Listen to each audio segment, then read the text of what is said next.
Welcome to Chieftain Roll Call. It's presented by Easton Water Solutions, and it's put together by the Chieftain backers, a new club this school year at Bell Fountain City Schools, Bell Fountain High School specifically. We do our show from the WBCS studio, and Rick Reed's with me. Rick is a longtime teacher and coach. I'm Bill Tipple, and we say Happy New Year. As always, Rick talks sports in general, then we'll get more specific a little bit later with the Bell Fountain girls basketball team with head coach Megan Ashcraft and a couple of players. Rick, Happy New Year to you and Jolise and the kids. Yeah, you too. I know you watched the Buckeye game on New Year's Eve.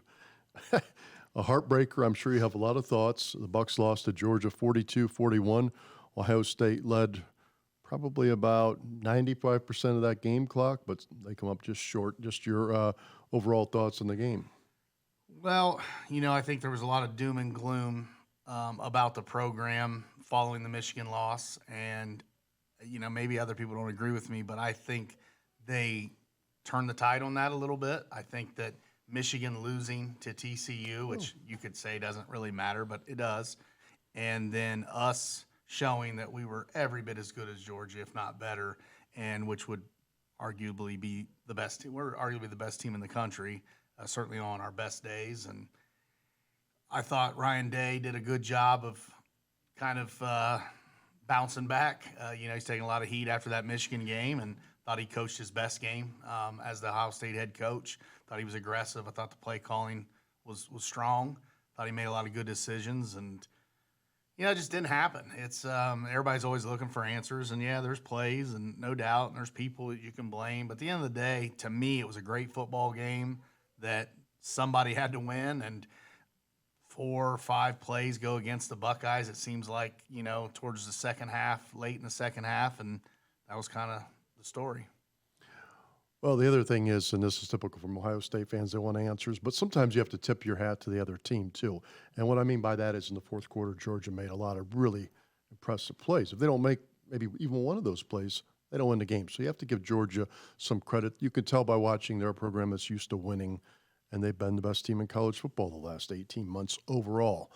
Now, the sad part for me is, or the frustrating part for me is, which I have many questions for you as always, is that I think Ohio State may have been the better team that night. It was debatable, but certainly did enough to deserve to win the game Kirby too. Smart thought so.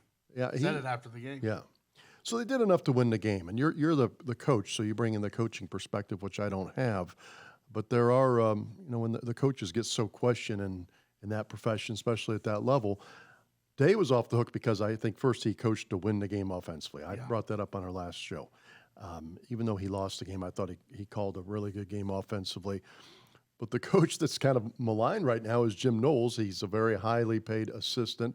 I'm not saying it's all his fault, but boy, it just seems like whenever the last 2 games when Knowles goes man zero, and you can speak to the technical part of this better than me, basically man-to-man defense with no deep help.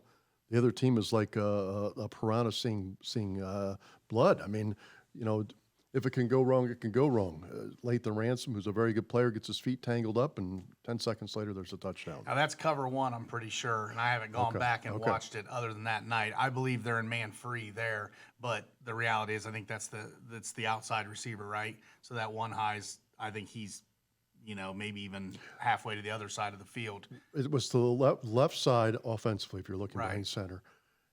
Slot receiver, though. Oh, it was a slot? Yes. Yeah, see, my memory, that's a little hazy.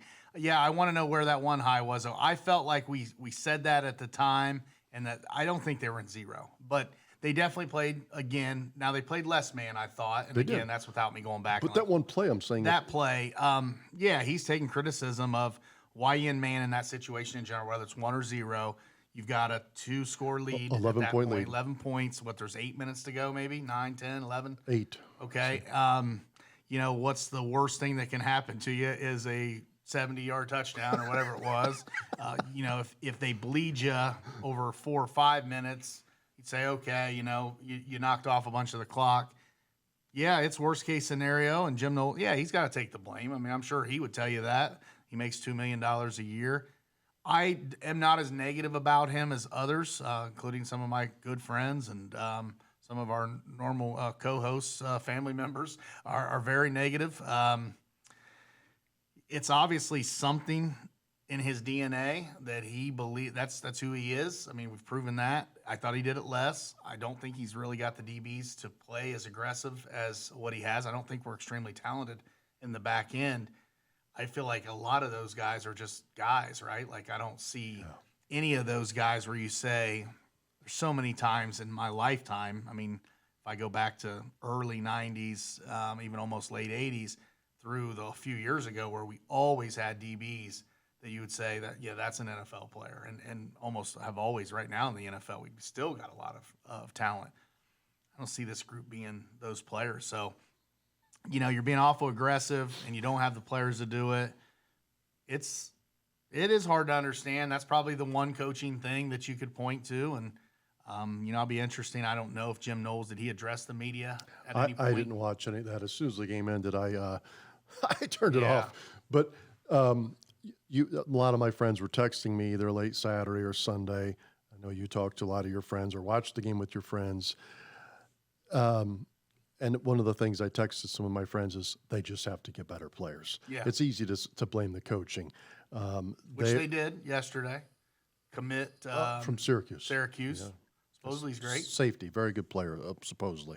Yeah. But I'm not even looking at, well, I'll take good safeties too, but I'm looking more for corners is where I'm going, is that my two biggest concerns after the Michigan game were the psyche of the team, which looked fine in the Looked game. good. And then how do I hide the corners? That's a hard position to hide. I think I said that on the last podcast. And, the other team sees it. They know what they're doing. They see Especially a team that can run the ball like Georgia. They're always hard to hide. Yeah, I mean, corners are hard to hide. They're especially hard to hide when Georgia starts leaning on you in the run game. It seemed like to me, as that game went on, Georgia was really starting to chunk us on the ground. Is that true? Yeah. Felt like there was some 10, 12-yard gains, and that's where, you're in consternation of how you're playing your safeties. Are they in the run fits? Or are they, helping stay in, more zone? I think certainly the answer should have been that we were in a looser situation and make people snap the ball. they have to get better talent on the back end. They got to tackle better. They didn't tackle that well. I thought missed tackles started hurting us late. That in the hurt. game. That hurt too. But they need to get better coverage talent, and it wasn't nearly as bad as the Michigan game. But and I thought Cam Brown, by the way, a corner, had a pretty good game. But Burke got beat. The game-winning touchdown.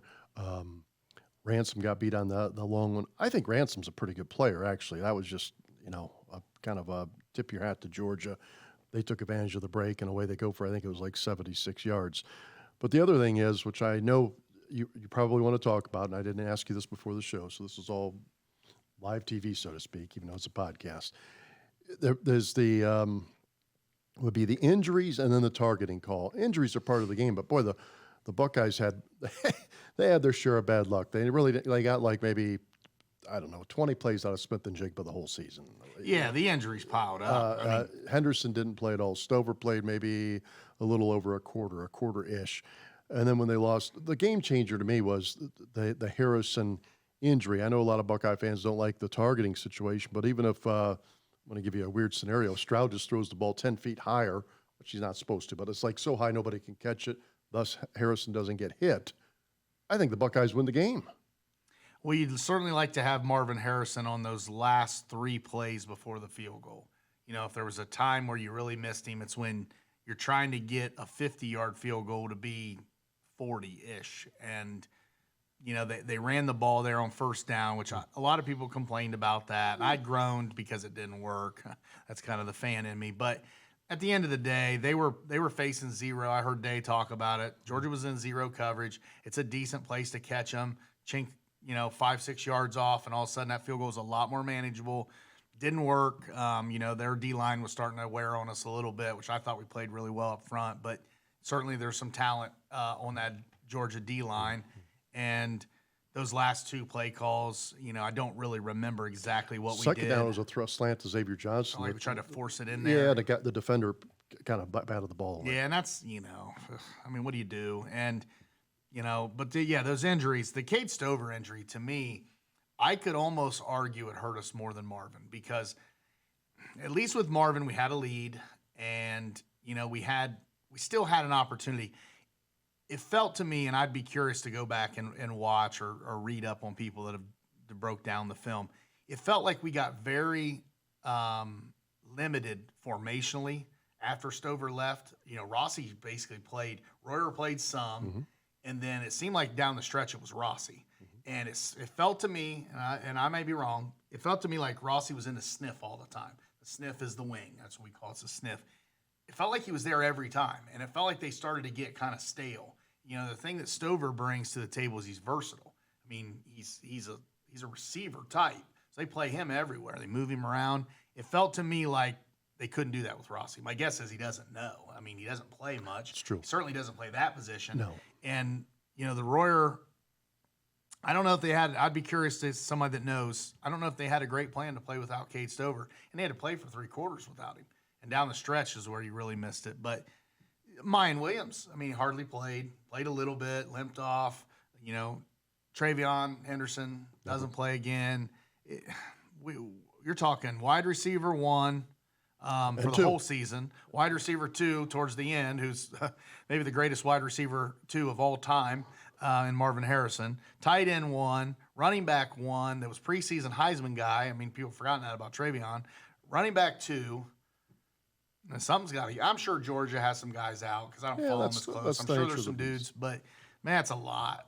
That's why I guess I'm positive. I get it. I'm disappointed. The one thing I guess that disappoints me the most is, as a lifelong Buckeye fan, student, graduate, it feels like we've now officially become the program of my lifetime, at least. So let's say the 30-some years I've been following them. I'm 42.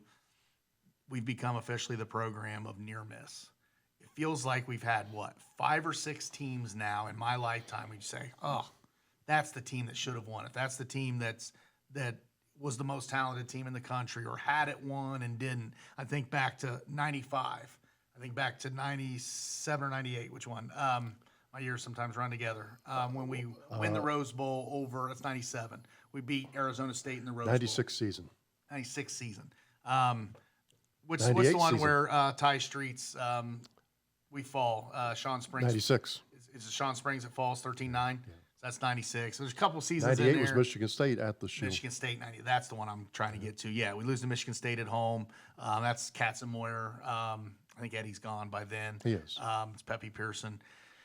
Then 2015, no doubt 2015 we're the best team Michigan in the country. State again. That's the Michigan State debacle, which I was at. I wasn't at the game. I tailgated outside with a bunch of Bellefontaine people. I was at that game. Some of the worst conditions ever. Yes, it was. It went from a beautiful day of like 50 degrees and sunny to, by game time, it was awful.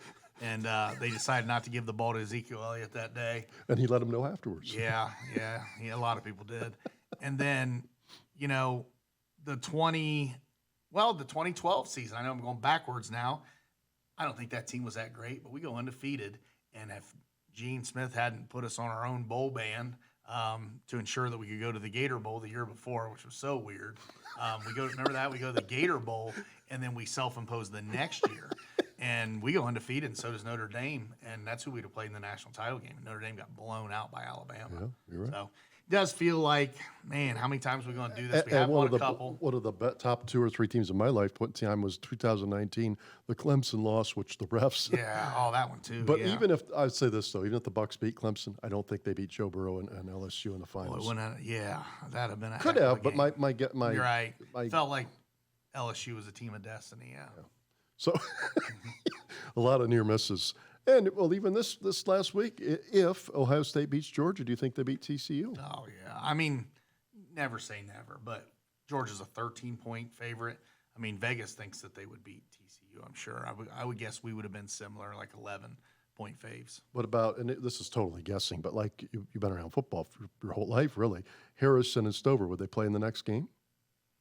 Well, that's a good question. I didn't ever hear I kind of tuned it out afterwards. So I was upset. Well, Harrison was in concussion protocol. Agreed. But what about Stover? He back went to the spasms. Well, the hospital for back spasms? Yeah, he went there to get checked out for it. So my guess is he would play. I don't know about Harrison. Well, yeah, you'd hope. Now, Harrison, I did read that Harrison was trying to come back in. He was. I would guess he wasn't majorly concussed. Now, that brings up a whole nother thing. I mean, we talked about the fear of guys opting out and stuff. and I don't have any reason to believe this, but yeah, there's part of me that watches him do that and say, is this the moment that he and his family say, yeah, we don't need this? I doubt it. Because, I mean, Marvin Harrison Sr. understands that guys get hit. I mean, it's not, obviously we saw it Monday night. Oh my gosh. Just so fluky situation in that Bengals game. Still just can't even believe what I saw there. But, you know, again with that, and that's off topic, but it wasn't brutal at all. No. There was nothing brutal about it. I'm watching it with my kids, and I don't even think anything of it. Like, I was confused as to what I had just seen. Yeah, you're talking about the Bills player, Damler Hamlin, went down. I thought it was a pretty normal play too. But anyway, so even though the Buckeyes lost, you're upbeat about it. They do finish the season with 2 losses. It was just kind of a strange year. I think a lot of it goes to the injuries. Also, there was a story that came out, I think, maybe a day or two after the loss that Ryan Day is most likely, I mean, it's not official yet. This is still kind of being debated, but most likely not going to call plays anymore. Yeah, I saw that. I would assume Justin Fry, the O-line coach. That's my guess. You know, for the people, that, and I've got people very close to me who I love that really want Ryan Day fired. And my question is, okay, what are they going to do? So who are we hiring? Mike Vrabel? I mean, he's not doing very well in Tennessee. Mike Vrabel's a really good coach. But it's so easy to say, okay, well, why didn't they fire Jim Harbaugh 2 years ago when he lost 5 straight to Ohio State? And now Michigan, you know, obviously they're coming off a loss to TCU. It's not as – but a week ago, everybody said Jim Harbaugh was back to being the greatest coach ever. So here we go. You know, that's what fans do. Oh, we're winning. Oh, you know, he's the greatest coach. We're losing. Oh, well, let's fire him. Obviously, the people making decisions know you can't do that. Now, does Ryan Day have pressure on him? Sure. Yeah, he's got pressure on him. He's the head coach of Ohio State. He's lost 2 straight to Michigan. I don't think the Georgia game, to me, changes anything. I mean, if you're firing your head coach because he loses on a last-second play to Georgia, the soon-to-be back-to-back champions, I mean, come on.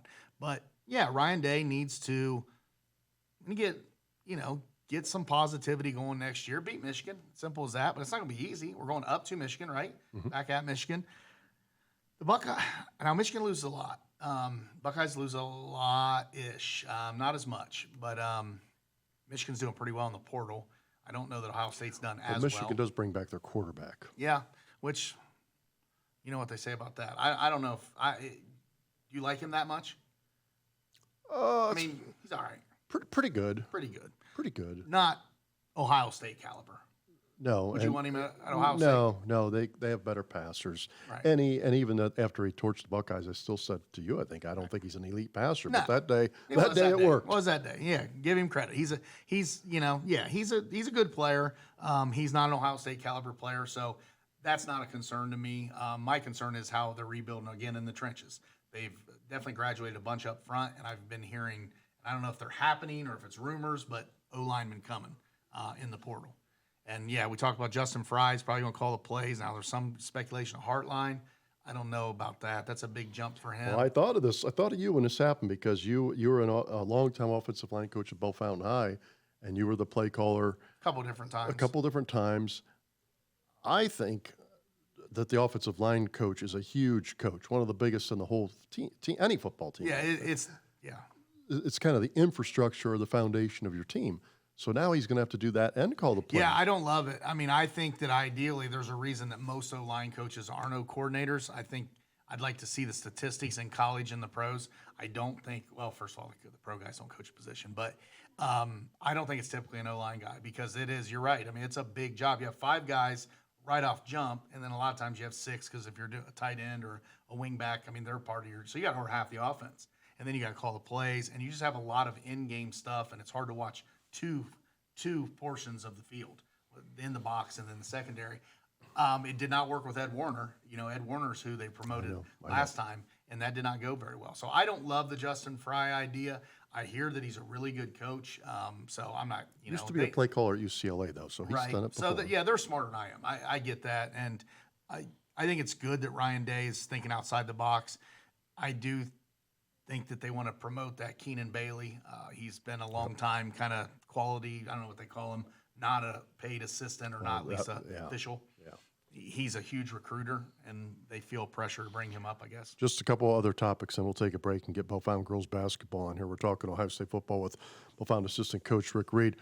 The targeting call or no targeting on Marvin, and then I wanted to ask you what you think of the Buckeye team next year, specifically who will be the quarterback. First, the targeting call in the bowl game. I don't have a strong opinion on the targeting. I was kind of 50-50 on it. I can see both sides. Like, Yeah. it's a brutal's maybe excessive, but it's a strong hit. I mean, it's a harder hit than you normally see nowadays. So I can listen to that it's almost like, and I get confused, and I follow it, and I still get confused. What is targeting? I know once you put your head down, it's targeting. I don't think he did that. No. I don't think he put his head down. I don't think he led with his head. No. So now are we talking defenseless receiver? Is that how we'd call it targeting?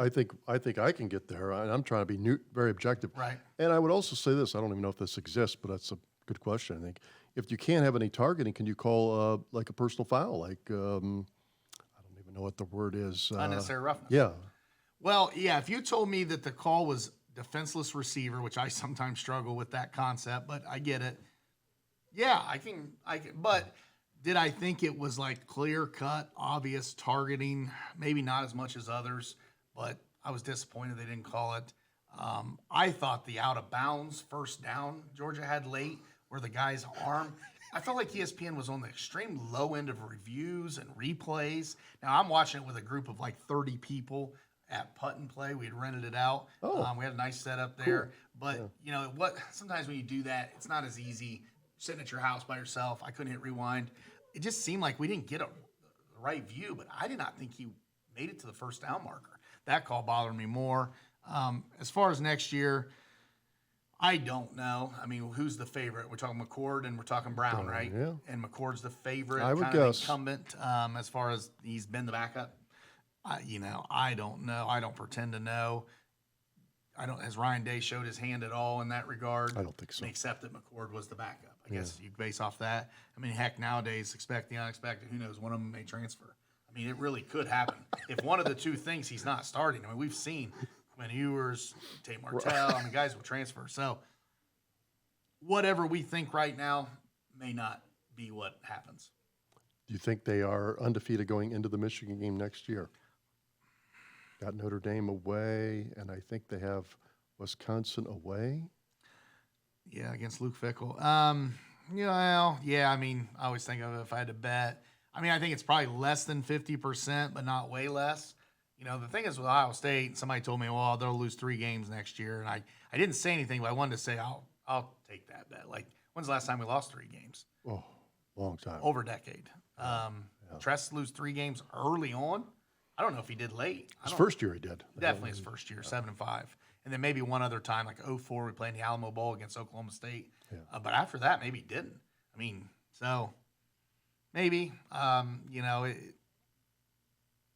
once they get past next year, then you just have to be in the top 12. And kind of changes things a little bit. Yeah. You like George over TCU? Yeah. I mean, it's just, I'll be rooting for TCU. Not hard. I mean, I don't really care, but I kind of like TCU. It's hard not to like that quarterback. Okay. He seems pretty authentic. Stetson Bennett, not so much. I don't know about him. He seems kind of manufactured, like in a Hollywood. Yeah. TCU's gritty. Yeah. Michigan made a lot of errors in that game. Yeah. It was an interesting game. We went to dinner, so you got to go to dinner on New Year's Eve. But Coach Dalton Mossbarger had his phone and he had a prop, so the guys were able to we were watching, but it wasn't a very quality feed, and we got to see the end when we got to the place. Rick, we'll catch up next week. All right, Tips. Thanks. Take a break, come back with more Chieftain roll calls, Buffon girls basketball right after this.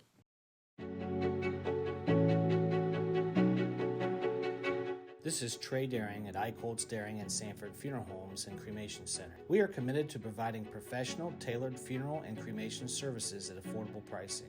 We are part of a community with caring individuals, friends, and neighbors who consider it a privilege to serve you in your time of need. We are proud to be locally owned and operated. Our family serving your family since 1903. Go Chiefs! Foresight Insurance and Financial Services is a locally owned and operated financial services provider for the state of Ohio, focusing our efforts on serving the residents of Logan County and surrounding counties. We are located at 1653 US 68 North Bellefontaine. Foresight can help you with all your retirement needs. We specialize in assisting with pension options. We also offer business planning, charitable gifting strategies, as well as life and health insurance. Call today at 937-595-5002. Foresight Insurance and Financial Services, in the business of planning life. Hello, this is Luke Varner from Easton Water Solutions. How is your water? Does your water need improved? Put my 23 years of experience to work for you. Give me a call today, Luke Varner, Easton Water Solutions, 592-8379. Your Realty, we value our clients and provide quality, professional services to Logan County and surrounding areas. Founded in 1988, our company prides itself on unique experiences that you can only find with us. Our area knowledge and negotiating expertise helps buyers and sellers achieve their goals. When you buy or sell with Royer Realty, you can use our moving truck free. Welcome back to Chieftain Roll Calls, presented by Easton Water Solutions on South Main and Bellefontaine. Our show also put together by the Chieftain backers, a new club at Bellefontaine High School. And if you're a first-time watcher of Chieftain Roll Call, we spotlight Bellefontaine student organizations and different athletic teams too. And here is girls basketball. Head coach Megan Ashcraft, back in the day known as Megan Casey, a Bellefontaine grad, and was a very, very, very accomplished player. Now in her third year leading the Lady Chiefs. Right now, Bellefontaine's varsity girls are 7-6, coming off a big win against Wapakoneta Tuesday night. We also have a couple of players, Lexi Robinson and Parker Penorwood. Both are junior girls. I don't think we have a senior that plays on the team, so it's a young team. Coach, what do you make out of your team right now? You know, about 2/3 of the way through here. Last night was a good game for us. We accomplished a lot last night in the way of growth, because we talked about a lot of doing all the little things in games, playing all 4 quarters, not starting out strong and finishing, not strong, obviously, or coming out in the first quarter, not playing second, coming out in the third, not playing, wait till the fourth quarter when we're already behind. And last night they played 4 full quarters of ball last night, and they played team ball. I think that as far as our record goes, I don't really think it indicates who we are. We lost several close games for that reason of not playing 4 complete quarters. So we still are working to get through that, getting that mindset down that we need to play for 4 quarters and we need to play together. And, not having that senior leadership on the floor has really impacted us more than, honestly, only being in 3 years head coaching. I have not coached a year without a senior, or at least 2 or 3 seniors. So it's definitely it impacts your team more than you think it does. Well, that's understandable. I think any coach would say that. But right now, your team is 7-6. You beat Wapakoneta Tuesday night, 49-36 at Bellefontaine High. The Chiefs outscored the Redskins every quarter, but I think maybe the third quarter. So you pretty much controlled the game. How would you describe your team for those that are listening to our show or watching our show, and what kind of a team it is if they haven't been to a game yet? Is it a quick team, skilled team, big team? How would you describe this year's Chieftain team? Well, okay, so that's a complex thing. We've done a lot of talking about that. The way I would describe our team, the team that I see every day in practice, the team that I see that's able to go out on that floor every single day and play against teams is a scrappy, gritty, skilled team. We don't have a lot of size on our team, but we are very fast. We play really good defense. We play lockdown defense when we're locked in. We are young, so that keeps us at times from accomplishing the little things on the floor that we want to accomplish, but we are strong. We rebound the ball well. We do play well together for the most part, but man, it's tough because we have not actually until last night seen the team that I know we can be. So as of last night, that team that I know we can be was fast. They were gritty. They took punches. They played a very gritty Walpock team, which is always very tough. I mean, they outsized us. Their bigger girls were definitely taller than us and just as agile, really, and they have a lot of athletic ability. Match-wise, we were smaller. We were the smaller team, but their fight in them that I know that they have won that game for them. Sounds like you back in the day. Kind of like I'm you know, everybody's different, but I would love to see these girls because they have the ability to do that. Yeah, well, it's still growing. I mean, Yes. they are a young team. I know the coaches don't like to hear that, but I would say they've been maybe just following scores up and down. And what I mean by that is you beat Wapakoneta Tuesday, first time you've beaten them since the Chiefs started playing them in 2012. So it's been a tough series until this week. But then over break, you go to Marion Pleasant, and I don't know how good their team is, but the Chiefs lost by 19. So, you know, those are, I think, back-to-back games. What do you make? Does that kind of summarize the season somewhat? Up and down, yes, it does. What we talked about last week was what was predictable about the team is the unpredictability of the team. And that comes from not their ability to play basketball or their skill set. It comes from just being young and learning to play together. When we have 2 sophomores on the team and the rest are juniors, learning to play together without that senior leadership or that person on the floor saying, this is what we're going to do and this is what we're going to do. You get over here, you get over there, calling the plays, you know, repeating the plays that the coaches are calling.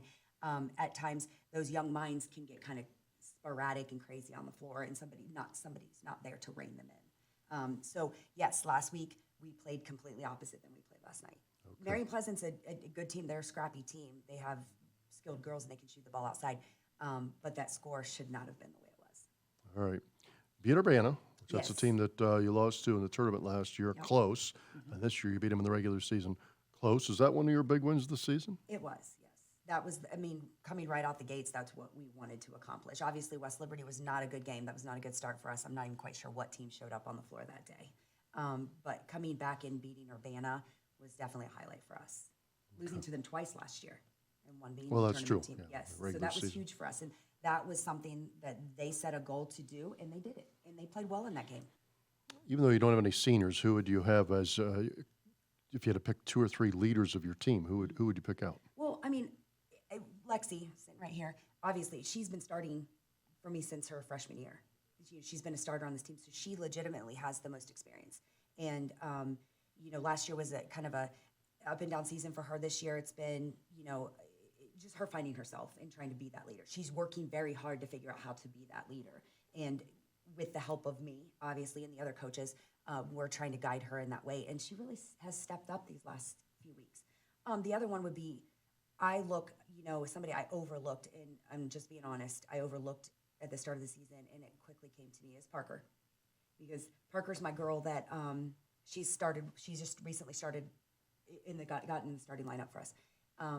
But what she brings to the table is she is a question asker, and she is very, she nails it down for you. Like if you're saying something, she will say, so now do you want this or do you want this? She's very, she nails it down for everybody. And she really asks really good questions, but yet when she gets on the floor, she's smooth and she's kind of like that calming effect on the floor because we have 2 other guards that are sophomores. Point guard sophomore, Tiffany Boop's a sophomore, Quinlan's the other sophomore, and then you have Parker, who's our backup point guard. But when she's on the floor as that 3rd guard, she keeps them kind of in check. And I kind of overlooked that. And now she's been a very surprising thing for us. Not a surprise in that way, but it's been surprising. Kind of surprised I overlooked it, to be honest with you. But Who's your other high school coaches? I have my sister, Michelle Zedeker, as the JV coach. Abby Boop is my assistant to the program. And then Randy Varner is an assistant to the program. And then Brad Rader. And they've been with me since I started. Okay. Now, you know, a lot of people know your sons around Beaufountain High. Daniel Ashcraft, who's a graduate, and then Sullivan Ashcraft, who's a senior. So you didn't have any daughters, but yet you're a girls' basketball coach, which that's glad. We are glad that you are. But, you know, you don't have that direct tie-in. You're not a teacher at the school. So what makes you want to do this? I love the game. You know, the past that I have with basketball and my experience, it was not something that I loved to do when I, let's say, a freshman or sophomore. It wasn't my love. But I think that when you have a coach that comes in our junior year and he buys into what we're doing and what we want to be and who we want to be, and he believed in us and he let us just be us on the floor with a little bit of structure, obviously, but it was tough. But Coach Furlong really brought the best out in all of us as far as basketball goes, and we had 2 very successful seasons, and I learned to love the game. And, you know, then went to Wittenberg and played, only got a year there. But, you know, I came back, I moved back here, and I ran into Brian Hogan, who was coach at the time, years ago when I started in 14, I think it was, as the JV coach. And he just approached me one day and asked me when I was going to be ready to help him coach. And I said, any day. And he called me right away. And so he kind of brought me back. And at first it was weird because I'd been away from it for so long. But I always watched it. I always followed, you know, obviously the Buckeyes and I you know, Cavaliers and things like that. I watched basketball a lot on TV. But, you know, when I got back on here, I just kind of fell right back into place. And I felt like I belonged. And I actually, you know, every year I developed more and more love for this game. And the fact that I don't have daughters, I really average about 16 to 18 daughters every year. So, Well, that's well put. you know, I know that you played for Coach Furlong, and you were on maybe the best 2-year stretch in Bellefontaine High School history. Your junior year, the team went to the Final Four. Senior year, maybe lost 2 games, I think it was. So, you know, senior year, 2 or 3? yeah, we lost 2. 2. Okay, so some very, very high accomplishing seasons. Anybody that's a mentor to you when you look back, or that you just try to emulate as a coach? Might be somebody that's not from Bellefontaine. It might be the coach of the women's basketball team somewhere. Well, you know, in the beginning, you want to say, of course, it's, you know, Coach Furlong, because he did things that a lot of coaches wouldn't do. He allowed us just to be us. And as a girls' team back, you know, 20 years ago, 25 years, he just let us be us. And he structured us, and he taught us how to work together. But yet, he coached with an iron fist, and he was tough on us, and we were able. I mean, he got the best out of us by doing that, and I respect him a lot for that. Him and I, you know, went head to head a couple times, but it's because we both had so much passion for what we were doing, and I think he realizes that now. And I talk to him often. He comes to our games when we travel that way where he lives now, and you know, I've texted with him a few times, and you know, I talk to him a lot, and I share stories with him, and he tells me things, he gives me wise words. But also Coach Sanford, you know, he was around when I first started coaching, and that brought back a lot of memories for me. But he helped me with that transition so well. I mean, it was he's such a good coach, and he has so much knowledge. And he's so quiet, so I'm not sure how many people know how much knowledge he really has, but he has a lot, and these girls absolutely love him. You know, and he still sticks around now. You know, I always liked Pat Summit, obviously. Went through a little course of hers a couple years ago. Yeah. So, you know, and then in here recently, different stages in your life, you find different people that mentor you in different ways. And when I took over, Trey Huntsman with the Huntsman AAU organization stepped in and helped me to kind of mold a culture that we need here. We needed within the program. And so that helped me out a lot recently. Well, let's talk about the players, and we'll talk about a couple upcoming games. It's Chieftain roll call at Bellefontaine girls basketball. Megan Ashcraft is with us. She's the third-year head coach. Lexi Robinson, who's a junior player. Parker Penorwood, a junior player. Coach, whenever you talk about both girls, what they bring to the basketball team, but then also what maybe people don't know about them off the floor. Oh, Lexi. Lexi brings experience, obviously. But, I mean, Lexi's tough. She's so tough. She's not overly tall, obviously. What are you, 5'11"? 5'8". 5'8", yeah. Well, when we introduce her, it's 5'11", so you always have to kind of stretch. pad that a little bit, yeah. So, but she plays like she's 6 foot at times, you know, and she still. I really think that the last 3 years that she's been playing, she has been that part of that core of the team, because as Lexi goes, the team goes. Okay. Yes, and I think that the more that she grows in that aspect, the better that this team's, we're just going to get better and better. And I think she's a great role model for the younger girls on the team. Play like a 4 or 5 position? She'll play both, but mainly a 4. She plays the high post area. She's got a great little turnaround drive to the bucket. Yeah, she's got a great little jumper. She doesn't use it enough, but she's got it. And she just goes hard. She goes hard. She'll play the entire 32 minutes of the game without a break. I mean, she never stops going. And Parker, like a two guard? Backup point guard and then 2 guard, yes. Okay. Yes. What's she bring to the team, and then what's she like off the floor? Oh, well, Parker's our question girl. She asks a lot of questions. Love that about her, though. I really do. Parker brings the calmness to the floor. She has a little bit of growth to do, but she knows that, and she works on it every single day. There's just certain things that she does that she could be better at. She's got a great shot. She's got to learn the confidence. in that shot. And I think as the games go, her confidence has gotten better and better, and she's filled that three, that two spot really well for us, and she's starting to gel with the girls. But she brings that calmness, and off the floor, she's Parker. I mean, almost everybody knows Parker, but and everybody knows Lexi too. But these girls have great personalities, and they're super sweet people. They're great student athletes. They get great grades. They're great role models for anybody. Let's talk to them. Here's Lexi Robinson. She is a junior. Her sister you may know too, who does not play basketball, great older, is Jocelyn Robinson. She's a senior at Bell Fountain High. But Lexi, what year did you take up basketball? Ooh, maybe first grade, second grade. Long time ago. Yeah, I started playing upwards as soon as I could. Okay. All right. What do you enjoy about basketball? I just practices are tough sometimes, just getting up and going. So that makes me, it's hard to do that. But I mean, winning a game and being with your team and just growing that bond makes everything worth it. I mean, when you get tired and you have to run and you think, oh, well, this is the end of the world. I mean, as soon as you go out on the court and you're with your team and you're getting to experience that, it makes everything worth it. Okay. What do you think of the season to this point? I think that the closer we get to the end of the season, I think we're playing together a lot more. I think especially last night we showed that. We're getting a lot closer, even off the court. And I think the beginning of the season, like she said, we've been up and down a lot. But I think what we need to work on as a team is taking those ups and just running with it, not, going back, not reminiscing on our old games. We just have to keep moving forward. We've been talking a lot about turning the page to the next step in our growth and not turning the page backwards. Don't go backwards. Anything else you do at the school other than girls basketball? I play soccer. I do track. Okay, and your dad would be a well-known teacher, coach here, Jim Robinson, longtime assistant track coach. People call him J-Rob. But does he, I know he has a passion for sports, but does he talk to you much about the game or things he sees? Yeah, he's one of the biggest role models I've had with basketball. He's always played, but he never really played in high school.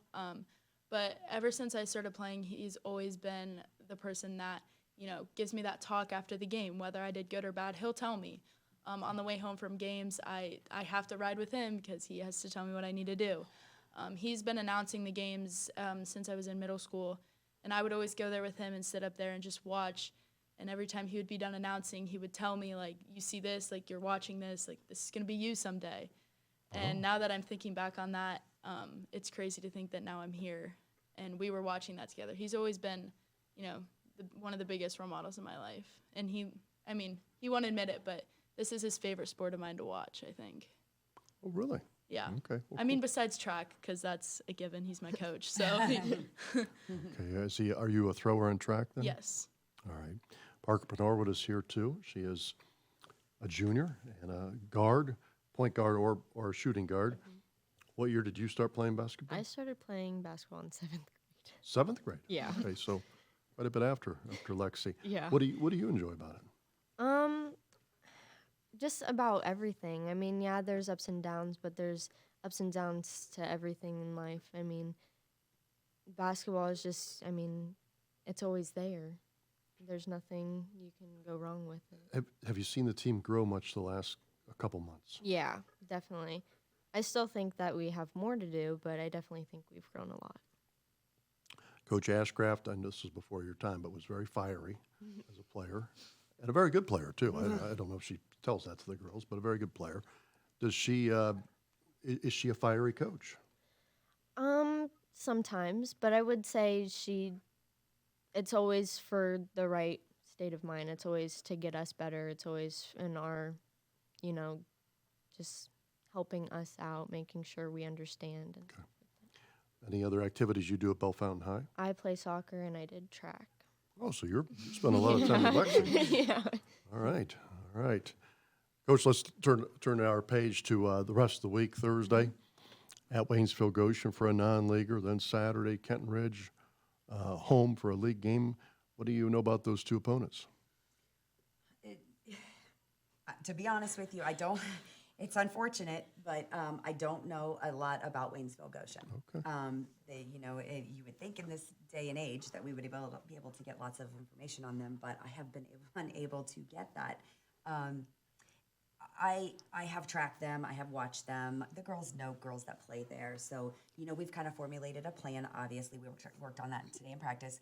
I look for them to come and play hard. I look for them to play a tough man-to-man defense against us, which is fine because we play well against a man-to-man defense. But I do challenge the girls because I don't think it's always, back when I played, it was never, we didn't have all the technology we have now and the ability to scout teams the way that we do now. We sure as heck as kids didn't get to watch film, so we just went with what our coaches tell us and guard this girl and deny this girl and don't let her do this. So I think it's good for these girls to have a game where we may not know a whole lot about. Well, that's true. Get out there and just play basketball. Let loose and play basketball. Do your job. Play as a team. Talk to each other and just play the game. And it'll be a good outcome for you because I know the capability of this team. I know it. So that's kind of how we're rolling with tomorrow night, which I think is okay. I don't really want to look past that to Saturday, but KR has always been, they've been up and down this year or these past 3 or 4 years. But this year they have a couple of scorers, and we are already kind of formulating a plan for them as well. So I think they're definitely winnable games for us, and I look to be 1-0 each night. I would say the Lady Chiefs are favored. Now, the Waynesville Goshen principal is Brian Hogan. He probably won't give you any trade secrets, but I know you said that. So I'm just putting that out there. That's true. So, oh my gosh. Former Bellefontaine girls I'm an coach. idiot. So, I forgot all about that. So I don't know that he can say much about Waynesville Goshen because that's where he works. But and then after that, well, I guess we should talk a little bit about the CBC before we wrap up our show.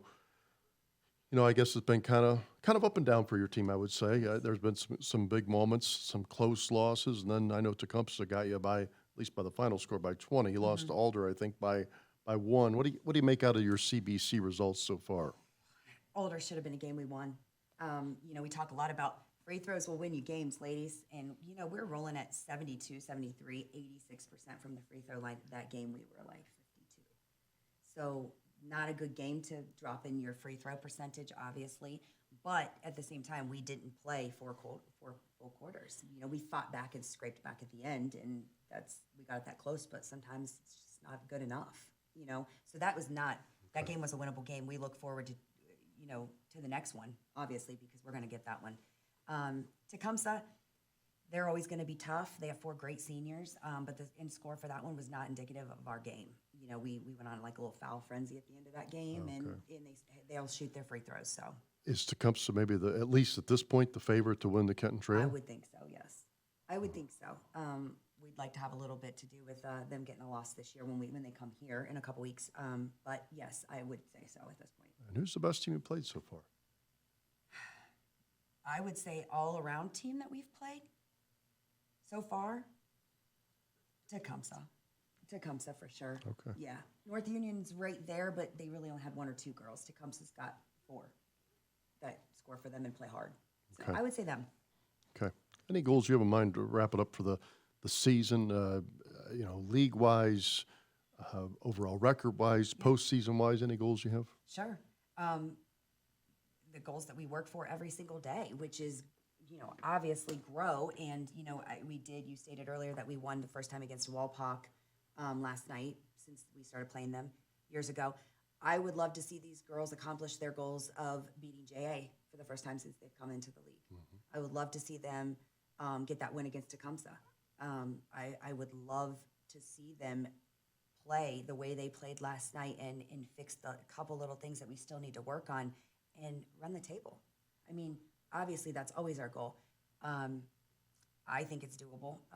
We just have to keep convincing them that it's doable and getting them to believe in themselves and their team, or keeping them believing in themselves and their team. Obviously, for the postseason, get past that first game. The last couple of years we've been set up nicely with teams that we could win against. We've been fortunate because our record wasn't the greatest. So we were fortunate that I was able to get the draws that I got, and we just haven't put together that first game win. And last year was really close. That was a heartbreaker. But that's a goal this year. We're gonna get past that first win. Okay, Coach, thanks for coming out. I got to ask you a football question. Your son, Sullivan Ashcraft, does he have any college plans, or that's still kind of pending? It's still pending. He's going on a couple visits here soon to Ashland and Marietta. So we're just going to keep working on that. Right now, he's been focused on recovering from his knee surgery, which is coming along nicely. He should be ready for track. And then he just had another surgery the other day, so he's recovering from that one as well. So we figure by the end of this week, he'll be ready to start working on the plans for the future. We're getting there little by little. We didn't know he had so many problems. Rough few months. Yeah, but no, I mean, obviously, I as a mom and a competitor, in knowing how much he's grown over the last couple of years in football, I would love to see him. So would his dad. His friends. I've had many of his friends ask me. I would love to see him go on, and I think he would too, and play football because I think he really loves the sport. I know he really loves the sport. I know he's missing not playing basketball right now. He's missing not having something to do after school. He misses that team camaraderie. But ultimately, it's going to be what he's comfortable doing. I will not push him in a direction. It's got to be what because obviously they won't succeed if we push too hard. So. Yeah, well, it'll all work out in the next few months. It will. I know it will. Coach, good luck Thursday at Waynesville Thank Goshen. you. Thank you. And Lexi, enjoy the rest of your season. Thank you. Parker, good luck the rest of the way. All right, thanks to Parker Penobard, junior guard with the Lady Chiefs, Lexi Robinson, who's a junior forward, and head coach Megan Ashcraft. Thanks to Rick Reed, who was on our show earlier. And this is Chieftain Roll Call, presented by Easton Water Solutions, and it's put together by the Chieftain backers. We come at you every week from the WBCS studios. For all of our guests, I'm Bill Tipple saying have a good week.